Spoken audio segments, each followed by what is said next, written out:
Las mujeres demandan mayores espacios y reconocimiento en las iglesias. Están en todo su derecho. Yo soy Bernardo Barranco y esto es Sacro y Profano.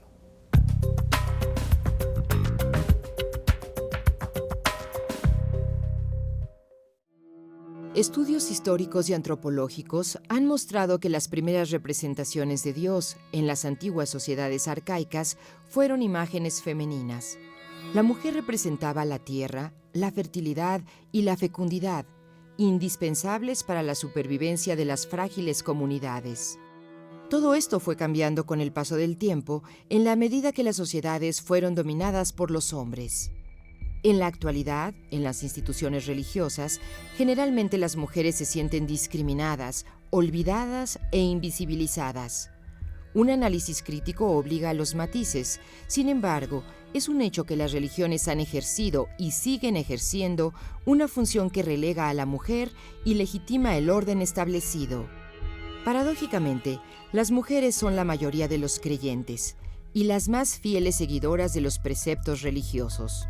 Las mujeres tienen la responsabilidad educadora en las diferentes creencias y en la tradición. Pero cada vez es mayor el número de mujeres en la sociedad contemporánea que cuestionan el relegamiento religioso. Tienden a apartarse de las orientaciones morales que les impone el patriarcado religioso y, en otros casos, se organizan autónomamente. Si bien muchas iglesias se han flexibilizado permitiendo la ordenación sacerdotal de mujeres, la mayoría mantiene la primacía patriarcal.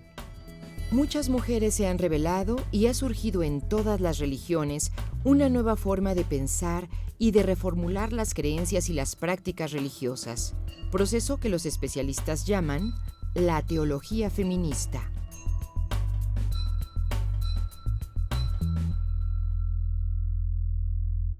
Mientras en las sociedades modernas, contemporáneas, el rol de la mujer es cada vez más reconocido y tiene mayor espacio, no como el que quisiéramos, pero hay avances, en las religiones y particularmente en las iglesias sigue existiendo el relegamiento. Este es el tema que vamos a abordar en Sacro y Profano y para ello agradezco mucho a Andrea González, muchas gracias por estar aquí. Andrea es académica, es investigadora de la Universidad Iberoamericana sobre el tema. Pastora Lerín, Amparo Lerín, muchas gracias por estar acá con nosotros. Al contrario, gracias. Ella es pastora de la Iglesia Presbiteriana Reformada. Sin más, ¿cómo explicar la subordinación de las mujeres en las iglesias? Bueno, pues a mí me gustaría empezar por irme a la palabra iglesia y saber de dónde viene. La palabra iglesia fue utilizada en Atenas, en donde se reunían los pobladores a discutir sobre temas de política, de economía, etcétera, ¿no? Después esta misma palabra la retoma San Pablo para hablar sobre una iglesia como una comunidad, como una asamblea que se reúne, en donde hombres y mujeres se reunían para conversar sobre diferentes temas. Y ahí, a través de estas reuniones, se compartía el pan y la comida, la mesa, los bienes, ¿no? Bueno, esta palabra iglesia no tiene nada que ver con el término iglesia que conocemos actualmente, que ha cambiado drásticamente de ser algo completamente horizontal a ser algo vertical. Ahora es una iglesia, la entendemos como una forma piramidal, en donde en la punta de la pirámide se encuentra el rey, el señor o Kyrios, el padre, el papa, el que gobierna, ¿no? Y en la base de la pirámide se encuentran los súbditos y entre ellos las mujeres. ¿Qué es lo que implica una pirámide en cuestión de iglesia? Precisamente lo que tú dices, una subordinación. Ya no se trabaja a nivel equitativo, sino que se trabaja a nivel de se silencian unos y gobiernan o mandan otros. Y esto es muy grave porque las mujeres no hemos podido emitir nuestra propia voz, no hemos sido escuchadas, hemos sido tratadas como menores de edad. Nuestros dueños han sido nuestros padres, nuestros señores, ellos son los que han gobernado, ¿no? Muchas gracias, Andrea. Pastora, ¿cómo poder entender esto a nivel de las iglesias cristianas que tienen un mismo tronco común pero es evidente que hay un predominio masculino, hay una estructura de autoridad, hay una estructura dogmática, jurídica, que determina todo esto. Sí, hay que recordar que al principio no fue así. La iglesia nació en los primeros siglos del cristianismo como una iglesia igualitaria. Las enseñanzas de Jesucristo reinaban dentro de ellos, las mujeres podían participar teniendo ministerios como el de profetas, apóstolas, predicadoras, pastoras, ministras, etcétera, al igual que los hombres, es decir, no había una distinción de género o de raza o de situación social, económica. Sin embargo, el Imperio Romano empezó a perseguir las células de los cristianos. ¿Por qué? Porque proclamaban el mensaje liberador de Jesucristo contra toda opresión.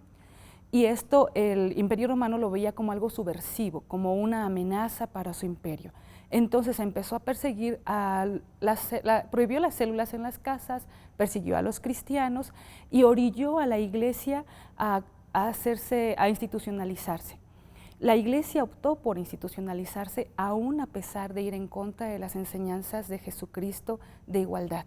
Y mientras la iglesia se constituyó jerárquicamente masculina, las mujeres empezaron a perder la situación de igualdad que Jesucristo les había dado.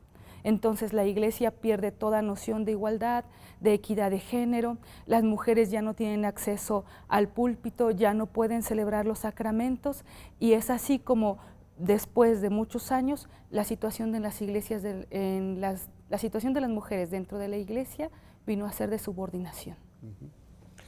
Muy bien, pues podemos ver claramente cómo al principio, sobre todo pensando en el concepto de original de iglesia, era una asamblea, era un espacio más equitativo, donde todos en sentido de igualdad podían contribuir, discutir, etc. Pero esto, al paso del tiempo, evidentemente que ha cambiado y estamos ante una situación de instituciones piramidales, de instituciones autoritarias, que está manejada fundamentalmente por hombres. Es decir, son estructuras que han perdido ese sentido de horizontalidad inicial y se maneja en este momento por estructuras jerárquicas masculinas. Este es el punto que evidentemente es el tema el cual nosotros estamos tratando. Vamos a una pausa. Yo le recuerdo que el tema es las mujeres en las iglesias y usted está en Sacro y Profano.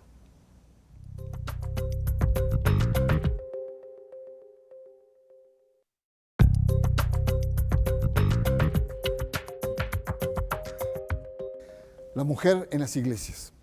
En nuestro primer bloque vimos cómo la estructura piramidal ha subordinado a las mujeres. Y en este segundo bloque vamos a ver la historia, los orígenes. Y lo importante, Andrea, es que nos ayudes a comprender que en los orígenes de las comunidades primitivas la relación no era así. Las mujeres tenían mayor espacio. Explícanos un poco qué pasó de las sociedades primitivas a la fecha.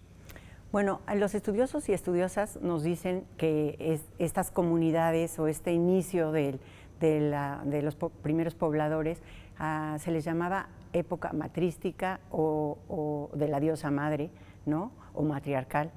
Y esto es muy natural debido a que estos primeros pobladores lo que hacían es que a través de la observación, del pasmo, de la contemplación, relacionaron a lo femenino con los fenómenos naturales y con lo que sucedía a su alrededor. A través de esto ellos empezaron a realizar figurillas, ¿no? con los rasgos femeninos muy marcados, y empezaron a utilizar estas figurillas para relacionarlas con los fenómenos naturales, con el cultivo de la tierra, con el nacimiento, con el ciclo de la luna, etc. Y esto es muy interesante porque los estudiosos nos cuentan que durante esta época no hay rastros de guerra, no hay armas, no existen fortalezas, y esto realmente llama mucho la atención. ¿Qué pasa con estos pueblos que eran nómadas, recolectores de frutos? Se descubre la agricultura y esto cambia radicalmente porque a través de la agricultura dejan de ser nómadas, se vuelven sedentarios y empieza a haber propiedad. Y empieza a haber esta propiedad que no nada más es de la tierra, sino de la esposa o esposas o hijos. Y entonces en ese momento cambia la relación y ya se vuelve la mujer un subordinado del varón, el cual se iba de cacería y era el encargado de cuidar y proteger sus bienes, ¿no? Es decir, la mujer como un factor de fertilidad, la diosa madre que se vinculaba a la diosa tierra, se va convirtiendo conforme se avanza en la sociedad con otros roles. Pero a nivel de las iglesias, de las comunidades religiosas, ¿cómo podemos entender este mismo fenómeno? Amparo. Parte de ahí. Lo que dice Andrea es fundamental y es muy triste para la realidad de las iglesias hoy día. ¿Por qué? Porque cuando el hombre se da cuenta que tiene riqueza a través de su fuerza física, se apropia de esa riqueza, se apropia de la producción agrícola, de la producción de animales, pero tiene que asegurar su descendencia para dejar esa riqueza a sus hijos. Entonces el sistema matrilineal se acaba por completo, a la mujer le pide o le exige fidelidad, monogamia, se apropia también de la mujer y se apropia también de los hijos. Pero esto hay que fundamentarlo, hay que darle un fundamento mítico religioso. Entonces, primero en la tradición oral, después en la tradición escrita, se fundamenta el que la mujer esté sometida al varón, ¿no? Se le presenta a la mujer como aquella que fue la generadora del pecado, la que provocó a Adán, la que está al servicio del varón, la que únicamente vale si tiene hijos, si procrea hijos y varones, por supuesto, y la que está para agradar al varón. Esto viene a acabar con el sistema matrilineal, como decía antes, pero también viene a hacer de la mujer un ser sujeto al varón, un ser sumiso, a través de la historia ya de las religiones, un ser que viene cargando el ser la provocadora del pecado, ¿no? La sexualidad de la mujer también se acaba, por supuesto. Ella ya no puede disfrutar de las parejas como antes tenía, ella no puede disfrutar de su cuerpo porque todo eso está negado para ella. Ella solamente está para dar placer al varón. El varón se apropia de ella, ahora puede poseer una mujer por la fuerza, puede casarse con ella o dejarla cuando quiera, solamente porque es su propiedad. Y esto viene a repercutir directamente en las iglesias. Bueno, pues ahí tenemos una primera aproximación muy interesante, sobre todo de un proceso evolutivo de la humanidad, en donde la afirmación del hombre en el sistema de producción, en la construcción de cultura y de poder, evidentemente se refleja en las diferentes iglesias, religiones. Aunque en el origen del cristianismo, sobre todo en la prédica de Cristo, en los evangelios se nota claramente cómo hay una voluntad del cristianismo de ser más equitativo, algo que después las estructuras fueron borrando y fueron legitimando. Yo sé que la historia es apasionante, nos podemos seguir, pero vamos a dar un salto en la historia, porque es importante ubicar el momento actual de la mujer hoy. Y en el caso de la Iglesia Católica, Andrea, el Papa ha dado algunas sorpresas, ha hecho algunos pronunciamientos importantes. Recuerdo cuando regresó de Brasil en el avión, habló sobre el tema de la necesidad de una teología de la mujer, lo repitió en una entrevista en Civiltà Católica semanas después, y bueno, el anuncio del sínodo con las famosas preguntas. ¿Qué te dice todo esto del papel de la mujer que está haciendo cada vez más ruido, sobre todo en el pensamiento y la actitud del máximo pontífice como es el Papa Francisco? Pues mira, para nosotros sí ha sido una sorpresa que el Papa haya mencionado tantas veces este tema de la mujer. Es muy interesante que se abra un poco la puerta a esta posibilidad de diálogo en el que podamos encontrarnos. Lo que a mí me sorprende mucho es que el Papa hable de una teología de la mujer que piensa él inaugurar o crear, ¿no? Como si no existiera desde hace muchas décadas un trabajo maravilloso de tantas mujeres feministas, teólogas feministas, que han aportado tanta riqueza a nuestra iglesia, tanta riqueza a las comunidades, y que ahora pareciera que no existe. En ese sentido, ese trabajo es invisible, al igual que todo el trabajo que hemos ido realizando a través de nuestro esfuerzo y de nuestros estudios. El hablar de una teología feminista cuesta trabajo a la iglesia, y por eso ahora le llaman una teología de la mujer, porque el feminismo tiene una etiqueta negativa de antemano, sin saber quizá a qué se está refiriendo, ¿no? Entonces, eso a mí se me hace un tema pendiente para la Iglesia. Pues vamos a retomarlo, Andrea, porque sí me parece muy importante, pero vamos a un corte. Estamos conversando sobre el tema de la mujer. Evidentemente son cuestiones muy importantes en la vida contemporánea de la Iglesia, pero también de las sociedades. En un momento más regresamos. Está usted en Sacro y Profano.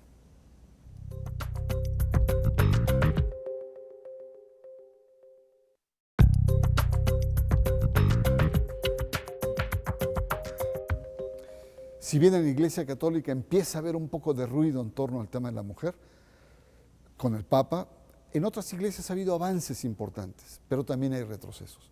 Y es el caso de la Iglesia Presbiteriana Reformada, en donde pues, ha habido un proceso de ordenación en México, pero también de desordenación, Amparo.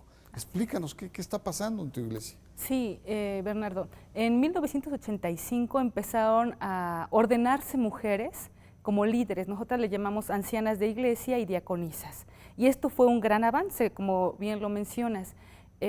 Las mujeres podían ejercer ciertos liderazgos, ministrar junto con el pastor la mesa del Señor, atender ciertas actividades como mujeres ordenadas.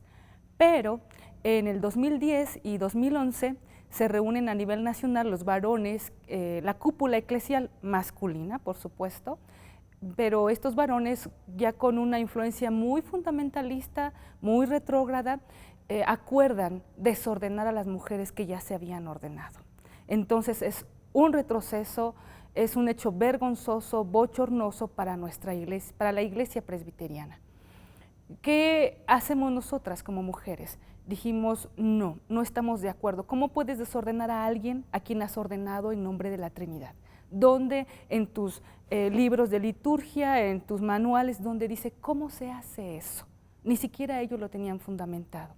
Sin embargo, en el 2011 vuelven a reunirse otra vez la cúpula eclesial masculina, retrógrada, fundamentalista, y acuerdan,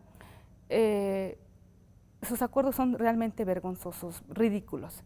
Acuerdan ya no desordenar, sino ahora desconocer. Como no saben cómo desordenar a una mujer, entonces ahora acuerdan desconocer a las mujeres ordenadas, no ordenar a ninguna mujer más, pero sobre todo, nunca más dentro de la iglesia presbiteriana tocar el tema de la ordenación de mujeres. ¿Qué hicimos nosotros? Nos salimos de la iglesia presbiteriana, las mujeres, iglesias y pastores, y formamos una nueva comunidad de fe. Pues mucha suerte en esta nueva experiencia. Aquí la lección es que no basta conquistar, sino hay que sostener, consolidar esas conquistas. Y este es un aspecto muy importante, un escándalo a nivel internacional lo que está viviendo. Andrea, estamos en la parte final. ¿Hacia dónde? ¿Qué recomendarías para poder consolidar este proceso de avance de las mujeres? Bueno, a mí me gustaría decir al Papa Francisco y a todos los obispos y a toda la comunidad de católicos que nos uniéramos en esta búsqueda de lo femenino, ¿no? En esta búsqueda de la teología de la mujer, como le llama el Papa Francisco, pero a partir de recuperar el trabajo ya hecho por todas las teólogas feministas y teólogos también que se han dedicado al tema de la mujer. Eso sería muy importante. Y con respecto al sínodo, del cual nosotros tenemos ya los cuestionarios, invito a todo el público que se meta, que investigue de qué se trata, de qué van las preguntas, y que todos nos pongamos a trabajar intentando resolver esas preguntas en un mundo de hoy, para saber qué papel tiene la familia, qué papel tiene la mujer dentro de la familia, etcétera. Entonces es una invitación abierta al público por parte del Vaticano de resolver este cuestionario y de involucrarnos al 100% en una mejor iglesia, una iglesia para todos, que sea inclusiva para mujeres y hombres, porque todos, como dice el Génesis, somos creados a imagen y semejanza de Dios. Y esto no se nos puede olvidar.